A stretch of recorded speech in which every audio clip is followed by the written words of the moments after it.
Assalamualaikum warahmatullahi wabarakatuh.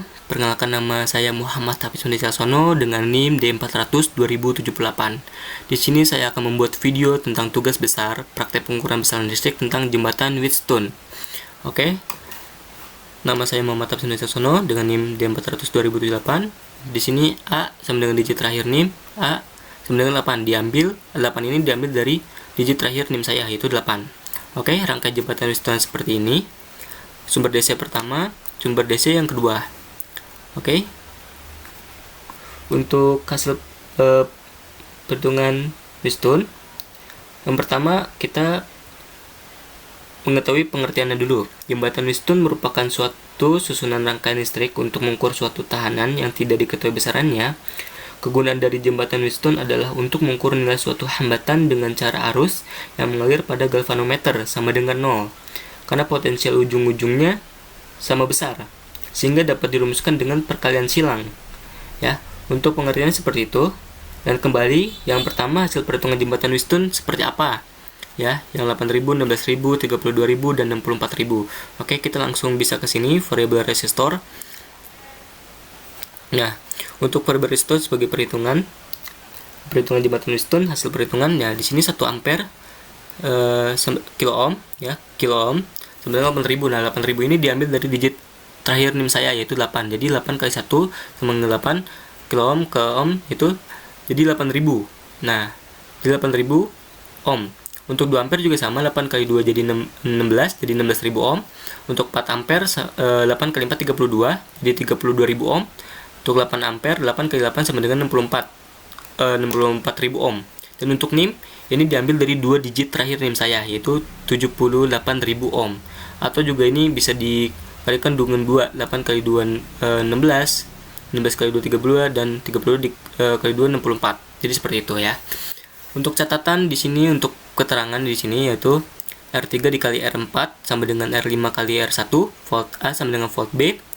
Volt A dikurangin volt B sama dengan 0 volt, ampere A dikurangin ampere B sama dengan 0 ampere, volt AB dikurangin 0 volt, IAB sama dengan 0 ampere. Ya, untuk keterangan seperti ini di sini. Oke, untuk prinsip kerja rangkaian jembatan listrik itu sendiri, yaitu cara kerjanya adalah sirkuit listrik dalam 4 tahanan dan sumber tegangan dihubungkan melalui 2 titik diagonal, dan pada kedua diagonal yang lain di mana galvanometer ditempatkan seperti yang diperlihatkan pada jembatan Wheatstone. Atau prinsip jembatan Wheatstone, pada ujung galvanometer harus sama besar dan saling mendedahkan atau saling mengurangi. Ya, seperti itu prinsip kerjanya. Terus di sini ada 4 pertanyaan ya. Apa yang terjadi jika R3 dikali R4 tidak sama dengan R5 dikali R1? Untuk keterangan kita diambil dari catatan, saya jelaskan terlebih dahulu. R3 dikali R4 sama dengan R5 kali R1, bisa dilihat seperti ini. Volt A dikurangin volt B, 8 volt sama dengan 8 volt. Volt A dikurangin volt B sama dengan 0 volt, 8 volt dikurangin 8 volt sama dengan 0 volt. Ampere A dikurangin ampere B sama dengan 0 ampere. 0,8 mikroampere dikurangin 0,8 mikroampere sama dengan 0 ampere. Volt AB sama dengan 0 volt, IAB sama dengan 0 ampere. Oke, pertanyaan di sini ya. Nah, pertanyaan sini mari kita run terlebih dahulu percobaan di sini untuk sebagai pertanyaan, menjawab pertanyaan tersebut. Oke, sudah di run ya, seperti ini. Sudah jelas. Nah, apa yang terjadi jika R3 dikali R4 tidak sama dengan R5 dikali R1 ya? Di sini R3 dikali R4 sama dengan R5 dikali R1, yaitu 8.000 dikali 64.000. Jadi 8.000 R3 dikali 64.000 harus sama dengan 16.000 dikali 32.000. 16.000 dikali 32.000. Nah, hasil kedua ini harus sama. Jadi di sini sebenarnya hasilnya 512 juta. Dan di sini juga sama 512 juta. Kenapa di sini dituliskan 512.000? Karena di sini dijadikan kilo ohm. Jadi dibagi 1.000 ya. Masing-masing dibagi 1.000 jadi 512.000 ya. Dan jika tidak sama, ini hasilnya juga akan tidak sama. Ke bawah ini juga tidak akan sama. Jadi di hasil mikroampere dan volt ini juga tidak akan sama, akan berbeda-beda setiap masingnya.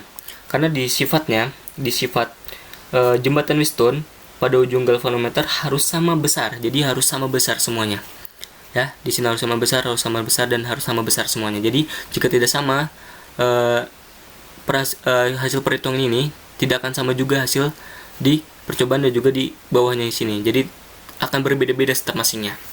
Dan untuk pertanyaan kedua adalah mengapa besaran VAB dan IAB sama dengan 0? Nah, karena kembali lagi ke sifat prinsip Wheatstone, pada ujung galvanometer harus sama besar. Jadi VAB dan IAB ini harus sama besar. Nah, karena di sini IAB saya 0,01 ya, 0,01. Di sini ada kebocoran, kemungkinan ada kebocoran di IAB itu sendiri. Karena galvanometer itu tertulis 0,01 mikroampere. Jadi kebocorannya itu sangat kecil sekali. Jadi 0,001 bisa tertulisnya, tapi di sini 0,01. Jadi kemungkinan kebocorannya itu sangat kecil karena dituliskan mikroampere, mikroampere ya. Jadi harus sama besar ya. Kembali lagi ke sifat, di sini VAB, di sini juga di IAB. Ya, ini masih dianggap 0 untuk mikroampere di sini, IAB ini. Jadi masih sama besar ya, harus sama besar IAB dan VAB. Karena di sini ada kebocoran sedikit, jadi masih dianggap 0. Kebocoran yang sangat sedikit itu, 0,001, tapi di sini 0,01. Oke, untuk pertanyaan kedua. Untuk pertanyaan kedua itu, jika besaran VAB dan IAB tidak sama dengan 0, maka apa masih bisa dikatakan jembatan Wheatstone? Oh, kalau untuk jawaban saya tidak. Karena di sini kembali lagi ya ke sifat galvanometer harus sama besar. Sedangkan yang percobaan di saya itu sangat sama ya. Di sini 0, di sini juga 0. Masih dikatakan jembatan Wheatstone ya, karena sifatnya adalah galvanometer harus sama besar. Jadi jika tidak sama, itu bisa dikatakan tidak jembatan Wheatstone, sifat jembatan Wheatstone, karena jembatan Wheatstone harus sama besar galvanometernya tersebut. Nah, untuk di sini saya masih dikatakan jembatan Wheatstone karena VAB dan IAB-nya itu masih sama. Jadi percobaan ini masih jembatan Wheatstone, sifat jembatan Wheatstone. Untuk yang pertanyaan terakhir, yang keempat adalah jelaskan fungsi jembatan Wheatstone dalam kehidupan sehari-hari. Nah, untuk jelasan kehidupan sehari-hari di sini dalam bidang perikanan ya, bidang perikanan dalam kehidupan sehari-hari. Perancangan dan pembuatan perhitungan ikan secara otomatis diciptakan alat-alat yang bertujuan untuk mempermudah tugas manusia dalam pekerjaan sehari-hari. Dalam bidang perikanan perlu diciptakan suatu alat yang dapat menggantikan tugas manusia untuk menghitung jumlah ikan-ikan saat memberi makan ikan-ikan, akan juga menjaga jumlah ikan-ikan dalam jumlah banyak, sehingga tugas manusia dapat digantikan oleh alat ini. Juga dapat mempercepat proses perhitungan ikan otomatis. Ini dapat dihitung jumlah ikan dalam jumlah banyak dalam waktu yang relatif. Jadi lebih relatif ya untuk jembatan Wheatstone ini dalam kehidupan sehari-hari. Jadi harus sama besar. Untuk menghitung jumlah ikan-ikan juga harus sama besar. Harus dari makan juga harus relatif sama, dan menjaga jumlah ikan-ikan dalam jumlah banyak. Jadi yang sudah ditentukan sama persis dengan yang jumlah ikan yang ada di dalam kolam tersebut untuk dalam kehidupan sehari-hari ya, untuk jembatan Wheatstone ini. Dan itu saja yang bisa saya jawab dalam pertanyaan itu. Ini percobaan sudah sama ya, 0,8 dalam volt ampere, dan volt B ini sama 88, dan untuk IA-nya juga IB-nya juga sama 0,08 ya, memenuhi. Dan untuk VAB dan IAB-nya juga, galvanometer juga sama. Jadi untuk keterangan yang di sini dan di percobaan di sini juga sama. 64.000, 32.000, 78.000, 16.000 dan 8.000.